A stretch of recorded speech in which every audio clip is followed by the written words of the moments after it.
So here's a simple story, but when I was a child in middle school, 7th and 8th grade, I lived next to a public library.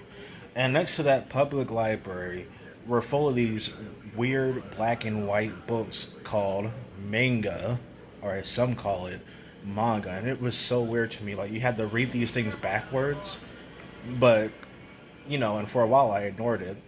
Then in the late 2010s or late 2000s, Cartoon Network started going to hell, and Nickelodeon too, for that matter, and the Disney Channel. Now I love cartoons. To this day, I love I love a good cartoon, like adult, family friendly, you name it. Batman the animated series, Daria, uh, The King of the Hill, Aqua Teen Hunger Force, Ed and Eddie. Just to name a few. I love cartoons. But during that time, in the late 2010s, or I mean, in the early 2010s and the late 2000s, cartoons weren't doing so good, especially Cartoon Network and Disney Channel and Nickelodeon. Nickelodeon was too busy spamming SpongeBob, which weren't even the good seasons no more. By that time, SpongeBob wasn't as funny as it was compared to seasons one, two, three, and four.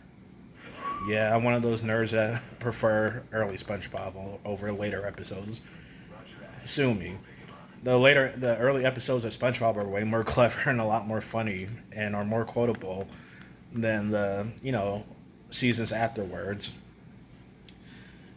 But let's see what else. Disney Channel. Oh yeah, well actually Disney Channel and Nickelodeon.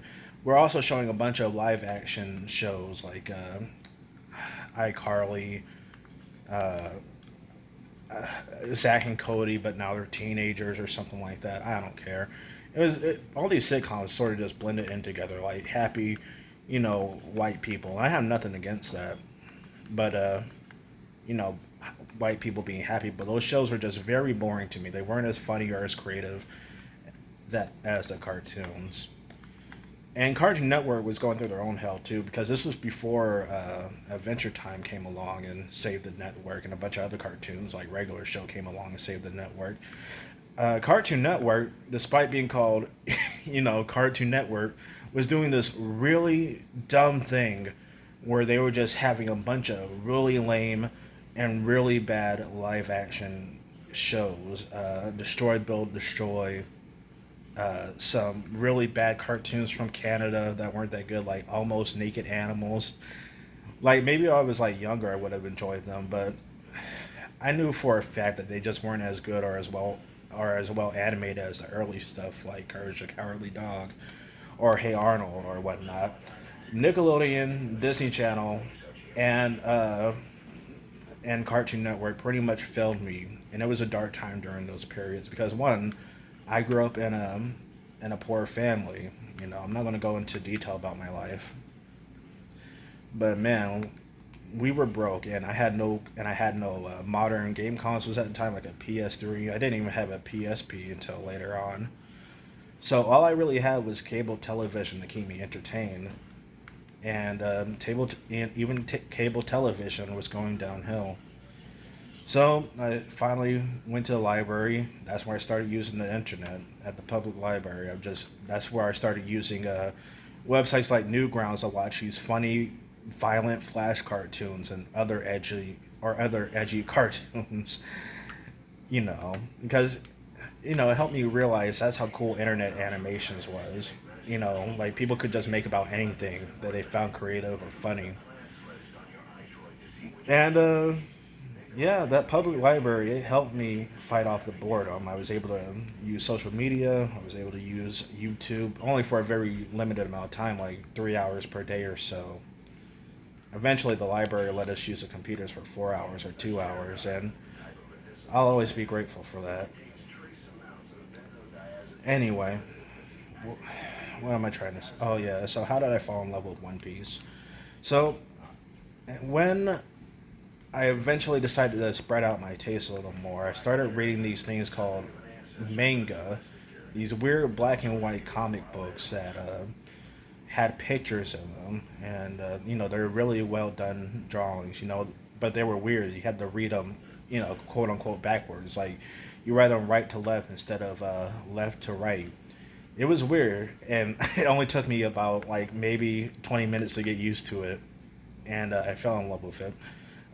The first anime or manga series that I got into was either Bleach or Full Metal Alchemist. Probably Full Metal Alchemist. Like, I remember seeing Full Metal Alchemist for a long time on Adult Swim, and I thought to myself as a kid, this looks interesting, but I don't know the plot because back then we didn't have those streaming services that everybody has nowadays. Back then we had to wait like either you had to like use a really lame piracy anime website or you had to just wait once a week for one episode of a show. And that was basically me once I got into Full Metal Alchemist. And thankfully, Adult Swim would start over the show once season one ended. So I essentially became an anime fan.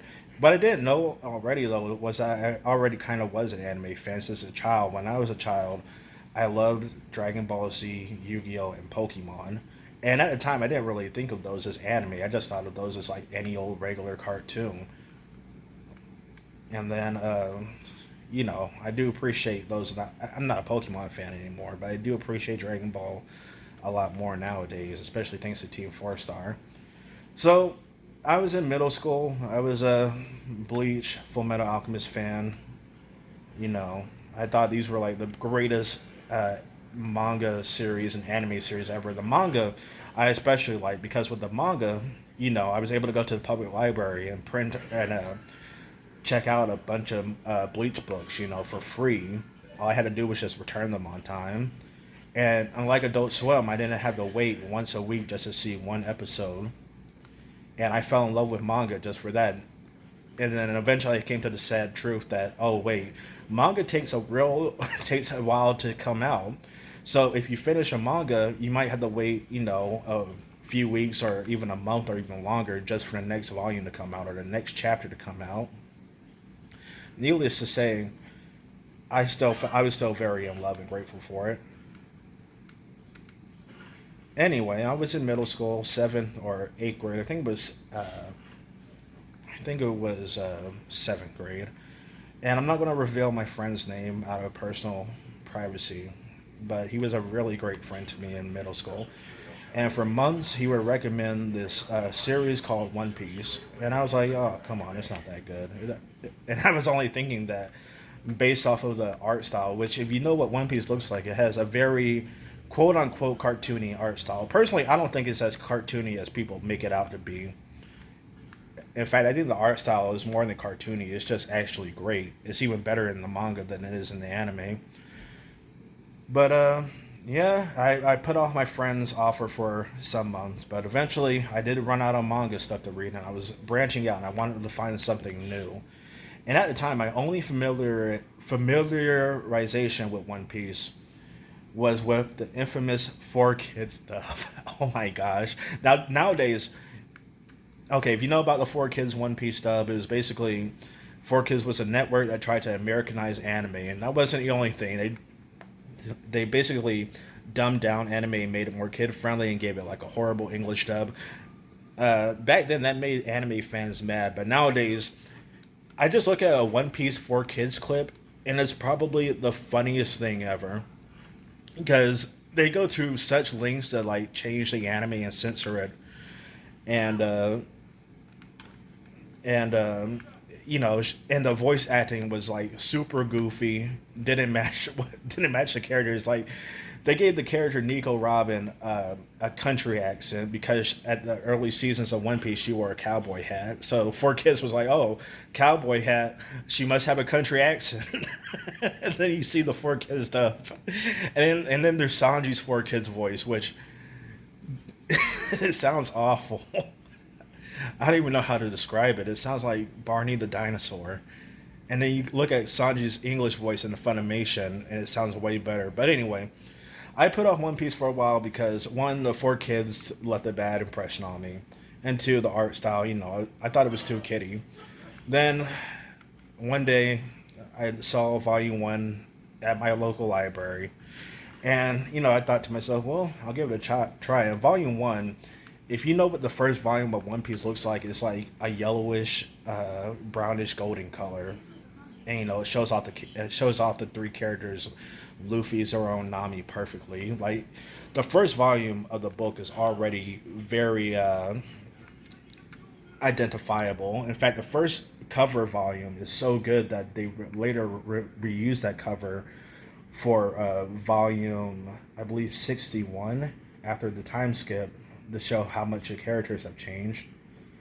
And I fell in love with it. The first people say that One Piece doesn't get good until the Arlong arc, which is around volume 8 to volume 11. I disagree. One Piece was great from the start, in my opinion. I mean, the first chapter opens up with, the mysterious pirate legend, the king of pirates, the man who's traveled and seen the world. Like, that automatically makes someone want to find out more about this world. And then we see how Luffy met Shanks. Well, how Luffy knew Shanks, the character that inspired Luffy, and how Luffy got his power and whatnot. And the first volume had a really good sense of humor, and Luffy himself was just really cool. Like, I remember seeing Luffy, and I already knew about his power thanks to Four Kids. He could like stretch. He was made out of rubber.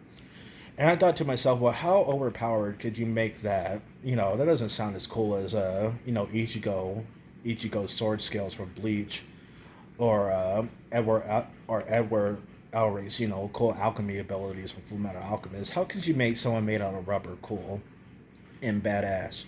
And the first volume of One Piece blew my expectations away because Luffy easily one punches a big giant sea monster.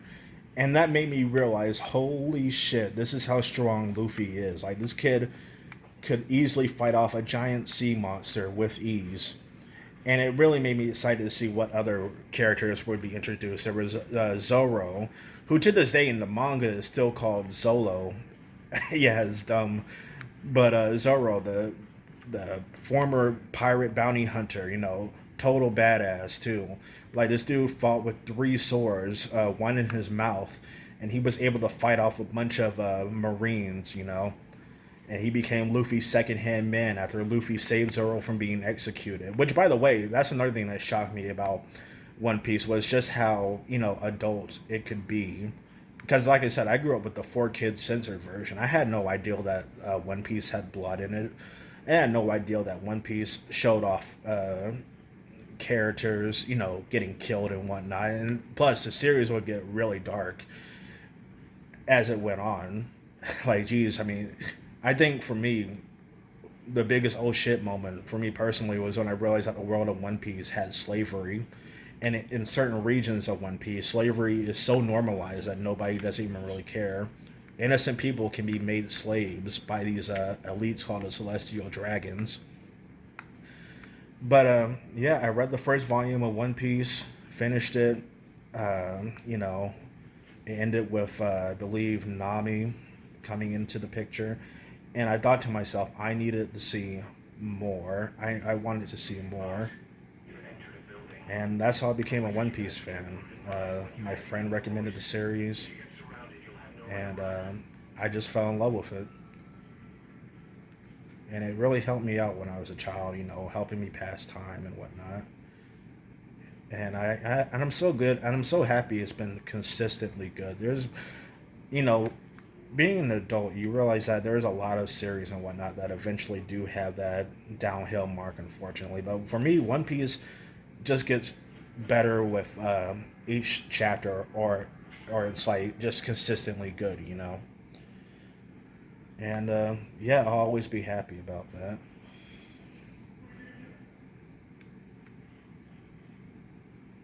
And I'll always be grateful to my really good friend that recommended the series to me. Like, that dude, like, he kind of helped change my life. Like, One Piece made a big impact on me. And, helped me get through some bad times, and helped me pass time. Escape from boredom when I was a broke person. And yeah, to this day, to be honest, I do kind of want One Piece to hurry up and end, though. I don't want a berserk situation where the thing is so good, but the author passes away before is even able to finish. But hey, we're at a point where One Piece is getting close to its end, though. A lot of things have finally been revealed too, like what Vegapunk looks like and how his personality is and his backstory. Um, yeah, so if you're watching this and you haven't given One Piece a chance yet, I strongly recommend it, especially the manga. The anime is good, I mean, despite all the filler and whatnot, it's still all right. I would just personally recommend the manga though, because the cool thing about the manga is that one, there's like less censorship with the violence. Like the first chapter on One Piece literally has Luffy as a child. That's like, I don't even know how old he is, like 6 years old, stabbing himself in the face just to prove how tough he is to a bunch of pirates. And then Luffy, tries to walk it off like, oh, that didn't hurt at all. And that gives you a good idea of what kind of character Luffy is. Reckless and stupid, but overall the guy has heart. And the enemy found out that something's wrong. Okay.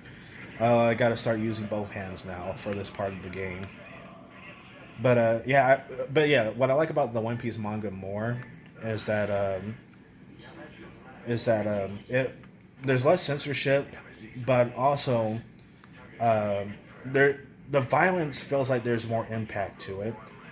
Like in One Piece, the anime, sometimes when Luffy or a character punches or cuts someone or kicks someone, it doesn't really feel like there's any weight to it at all. When Luffy punches someone or something in the manga, you can feel that added weight to it. You can just feel the pain that that character or monster that Luffy hits, or that Zoro cuts, or that Sanji kicks, or that Usopp shoots. But hey, I mean, if you're more of an anime guy, then yeah, I would recommend the anime. Just, I'm not gonna lie, man, the filler and pacing in anime tends to drag out, just like this video. Like, for example, for Luffy, let's say in the book, for example, Luffy is gonna punch someone, and that punch was only gonna cost you one page flip. Just look at the next page or next panel. Luffy punched someone. Anime, nah, they're going to Dragon Ball Z this stuff. Like, Luffy's going to punch someone, and it's going to take, like, a few episodes for that punch to actually land. And God forbid, that ends the fight.